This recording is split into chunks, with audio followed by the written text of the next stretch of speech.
start off with, maybe you can speak about your background and how you got to where you are today. Sure. So I did my undergraduate at Brandeis University. I arrived 2 weeks before September 11th in 2001. So very formative experience showing up to Brandeis. And while I was here, I studied economics, philosophy, and I did the film studies program. And I was also on the ski team, and I worked at the help desk. I did those 5 things and really nothing else. You know, everybody at Brandeis double majors and works with clubs. And so those are my 5 areas. And when I graduated, I left and I got a job in Los Angeles at a high-end jeweler. And so drove across the country, moved to a new city, and I was there to upgrade their accounting system. I had the IBS economics background. And so we were looking at moving their database and their whole like asset management accounting workflow. So did a whole software implementation. And I worked for a company that had a 20-person office and a 20-person shop that were like firewalled. And they made jewelry, and they did everything from design to fabrication. The only thing they didn't do on site was casting. So we had wax-based 3D printers, crazy different fabrication machines, and they would produce a template that would then be sent off site. It would come back in a precious metal, and all the setting, polishing, everything would happen in-house. And my job, I was there to do the accounting system, so I sort of learned everyone's role. And one day, a ring had to be shipped out, and no one was there to take a picture of it. So I knew how to press buttons on a computer. This was in 2005. I took a picture of a ring, and 2 weeks later, the owner saw it and said, "When you're done with accounting, we want to hire you on to do marketing and photography." And I was like, "Great, I don't know anything about that." But he liked my eye. And so I stayed on for 6 more years and did product photography and marketing. But everything we made was 3D printed. So also was around that technology. And then came back to Brandeis in 2012 as a full-time staff. Okay. And so if someone were to want to build a prototype for an idea they have and they have no background experience, what would your advice be for them on how to get started? Well, luckily today, almost all this stuff can be learned through Google and YouTube and experience, mistake-driven learning. So the first thing I would do, like design thinking process, you could look into any of these innovation methodologies like design thinking, but the steps are fairly straightforward. First, empathy towards the problem. Deeply understand the problem that you're looking at or how the person faces that today. What are the options that they go through without your innovative product or service? Now, what's the reality today and how can you understand that better? So the first step is asking questions to better understand a problem. And then we can think about brainstorming potential solutions to that problem. Once we've developed some deep empathy for what the problem is like, we can then think about all the different ways we might try to solve it. And then eventually, we have to put some of those into a process or a prototype. And the point of prototyping is to get feedback from the prototype. We talk about like the mindset of an anthropologist, not of a salesperson.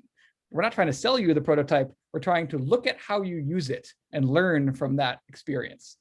And then we iterate and make it better and better. That's at a high level, our methodology. I like that analogy of, not being a salesperson, of being an anthropologist. Could you elaborate a little bit more on kind of that part of the process? So everyone, when they think about innovation work or creating something from nothing, which is essentially the same thing, you want to create something new in the world, as the spark or the innovation trigger is where a lot of the focus is put. But the implementation is as important. My favorite definition of innovation is a fresh idea plus implementation that adds new value. So that fresh idea is where we often get stuck. And we come up with all these interesting fresh ideas. But the idea doesn't matter if you don't have a way to implement it. So that business logic, that like boots on the ground, like how does it actually work is really important. And then that fresh idea or the out of context idea plus implementation has to add value. And we talked about this in the rapid prototyping course with Aldo. It's not just a little bit of value, it has to create a lot of value because there's switching costs. The way people do things today, for them to move to your product, if it's a competitor, you can't just be marginally better, like a little bit better. You want to be an order of magnitude, like 10 times better, so that you cover any switching costs. Like if I have all my music collection in CDs, and now you come up with an MP3, that's great. But it has to be so much better that I'm willing to buy it all again in that new format and move my collection. Mm-hmm. I feel like between having an idea and implementation, I feel like it's a pretty big jump. What are some ways to make that process, less overwhelming and just, easier to attain and easier to move on through that So process? great question. And that stage is where we spend most of our time in the Maker Lab, is that prototyping, that feedback and iteration stage, where we're not making something perfect the first time, we're making something good enough to learn from, and then improving it and improving it. So early stage startup ideation, it's all about brainstorming, looking at what's possible, and then pivoting, learning from it, getting that feedback. So first stage is you have to build a feedback loop. You have to have a way to look at something and tell if it works or not, and then improve it. Mm-hmm. And so how do you build this feedback loop? So with early prototyping, we're gonna first brainstorm. First, we understand the problem and the way it's done today. So there's probably some market research, or maybe you're already a domain expert in that field, or you can go talk to domain experts or people that use it, and looking at watching how people use it. Then figuring out different ways. You could look at analogies for parallel fields. This is part of the value of the liberal arts with engineering and prototyping, is you learn a lot about a lot. So we can focus on taking things out of context, taking a fresh idea from somewhere else. There are broad methodologies for this brainstorming technique, like systematic inventive thinking, the way that we can combine or remix products to see what they look like. Mm-hmm. But then ultimately we have to try it out, and then we have to see how it works, and then think about how we could improve it. Mm-hmm. From your experience working with people through the Maker Lab and other places, what are some common mistakes that people make in this process? I think the biggest mistake that we see with especially undergraduate students is thinking that they're going to come up with an idea and someone else is going to make it.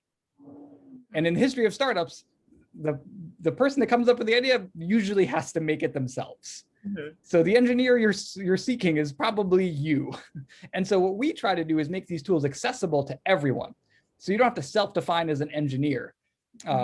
What you can come with the idea and you can bootstrap yourself and learn what the skills you need to produce the prototype. The other part of that, you had mentioned, like, how do we do the prototyping? Well, we start with that minimum viable product. Like, what do we mean by that? Like the simplest, the lowest solution to the problem. Like if we're starting with a service, maybe all we need is a landing page website that we can point people to. It's basically just a PDF document. Maybe it has a call to action, like a button so you can subscribe and list your email. But when we say minimum, it wouldn't be called the minimum if it wasn't good enough. One of my favorite mantras. We want the simplest way to solve that problem, and then we can snowball and build from there. Mm-hmm. And a lot of what we do too with students is we'll look at what are they trying to do? Like, what are you doing and how do you get there? And what are the essential features? What are the nice to have features? And what are your reach features? And not trying to start by building out all those reach features, starting with those essentials, getting that really minimum, the minimum way to solve the problem, and then build it up over time. Mm-hmm. Can you give an example of a student you work with, or you yourself, of a time you took an idea and you went through that process of prototyping and building out an MVP? Sure. So one we've been using a lot that just comes to mind quickly is with Professor Alex Ratzlaff in the classics department, who is an archaeologist, and she's been in the field for 20 seasons at dig sites and has deep domain expertise in what's required in that environment and of the material culture that they're working on.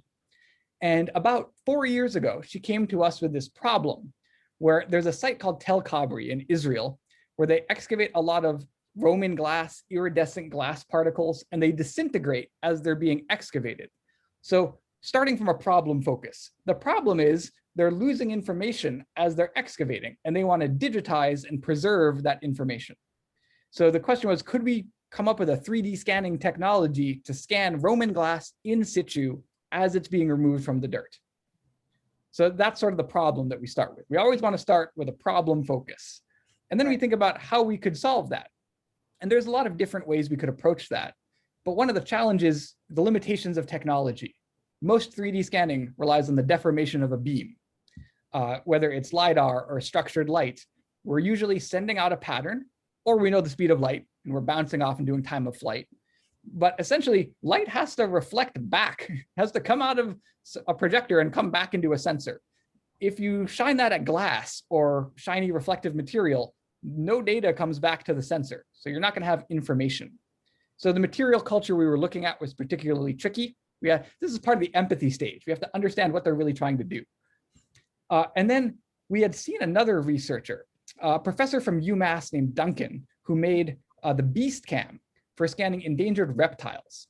And this was a rig where 40 cameras can sit on a platform, and the cameras can rotate around the platform. So he would go to the last lizard in the rainforest or in a zoo that exists, and then he'd chill with the lizard for a bit, put it on the platform until it calms down, and then take 40, 80 pictures, or 40, 80, 120, click, click, click, very quickly, because it's a live animal. Well, this methodology was really impressive. He came and visited us from UMass Amherst at the Maker Lab at Brandeis, and he brought his rig and he showed us how it worked. And that was a couple years before that. But I had this idea, like, that's what we want to do. And what Duncan had said that inspired us was there's a lot of good photogrammetry going on. This is 3D scanning with photos. But there's not really any great photogrammetry. He was the first great photogrammetry that we saw. And this avoids the whole visible light issue. For this, we're doing 3D scanning with just photos. And essentially what it's doing is it's taking pictures, and it's doing like an Instagram filter where it turns them into line drawings. And then it does trigonometry to figure out geometry from lines. And you end up with a shape, but you can take anything you can take a picture of, you can capture the data. It's no longer that you're sending out light, you're just capturing light. So that means we can take a picture of a glass vessel. We can take a picture of a shiny object. So that would work for our use case. But the other problem was we don't have 50 DSLRs that we could just put on a rig, and we didn't have a grant or funding that we could buy them with. So we could get one camera for sure, but also our objects aren't endangered species. They're ancient artifacts, and they will stay still while we take a bunch of pictures. So essentially we thought so much of this scanning with the photos is art-based, where we make an artistic decision about where to place each photo. We want to science that problem and make it repeatable time and time again. So we started looking at this concept of building like a circular tripod, basically. They can move the camera and take pictures at regular intervals. And we needed it to be light enough that it could pack in a suitcase on an airplane.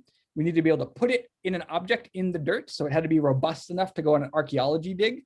So this was starting to sound like we had a research question that we could start pursuing. So we applied to the Autodesk incubator. At the time, it was Autodesk Build Space Boston. They've rebranded as Autodesk Technology Center Boston, but they're the Autodesk incubator. And we were the first humanities project that they accepted. And when we started working on that prototype, before we had a robot, before we had electronics, first we had a camera and a lens and a scale of object and a diameter. And so starting from like, will this methodology work? Like as a human moving it?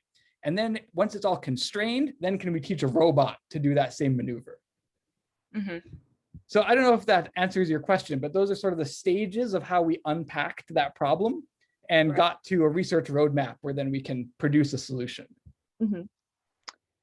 So I have one last question, and that's, what's the first step that someone can take? They have an idea and, like they just heard everything you said. What's the first thing they can do to get started, to turning their idea into something physical? I would say it's become obsessed with the details. This is the things that a lot of the big entrepreneurs in the world today are really good at, is the minutia and deeply understanding the problem. So it's not just understanding how the person, how the human interfaces with the problem. It's also understanding how the technology solves it and the intricacies of how that works. So for this photogrammetry example of like that scanner, we had to also figure out how big of an object that professor was working with and what lensing is going to work for that range of objects. We have to be able to get close to it. It has to fit in the frame, but that's what I mean by like those small details that really matter. The other piece that I would say is like really helpful in all this prototyping, Paul Graham, the founder of Y Combinator, big VC group, they funded Dropbox and Airbnb. His algorithm for creating a successful startup is a 3-step process. Learn a lot about a lot, focus on things that interest you with people you like working with. And for me, that's like an argument for the liberal arts. That's what we do at Brandeis. We learn a lot about a lot of different things, and then we pick the ones that we really care about, and we like double or triple major and found a club and like pursue those vigorously.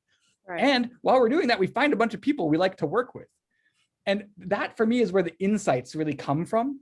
Like there are bumps along the road always. Like there are technical bumps and interpersonal bumps and funding bumps. Right. And like being an entrepreneur and running a startup, like they say it's, eating glass, but it's how resilient you are and how your vision is bigger than the problems you encounter. And I think the liberal arts is a great place to develop those instincts and to start drawing connections between fields to really unlock what's possible from an innovation perspective. Right. I feel like the first 2 criteria that Paul Graham has pretty much, it describes everyone. Yes, if you're doing the human thing right, these are innately human characteristics. So is like design thinking is the scientific method. Like lean startup is very similar to design thinking, is very similar to the scientific method, right? We understand enough to make a hypothesis, then we test our hypothesis and we make sure it's repeatable. And if it's not, we adjust. Mm-hmm. These are universally human things that we all do. They're just different frameworks to talk about it. Right. But I'm sure that some of the people watching this instinctually do things like this without knowing any methodology, just as a survival mechanism. This is a human thing. Right. I feel like it's a very intuitive process. And what we're here for basically is to just give you enough of a safety net that you'll bounce up whenever you have a failure. We want mistake-driven learning, but we don't want those mistakes. We want quick iterative cycles of mistake-driven. Is there anything else you would like to speak about? I think that's really it. We're really excited to reopen the Maker Lab to the Brandeis community this fall, and we hope to see a bunch of people working on exciting prototypes.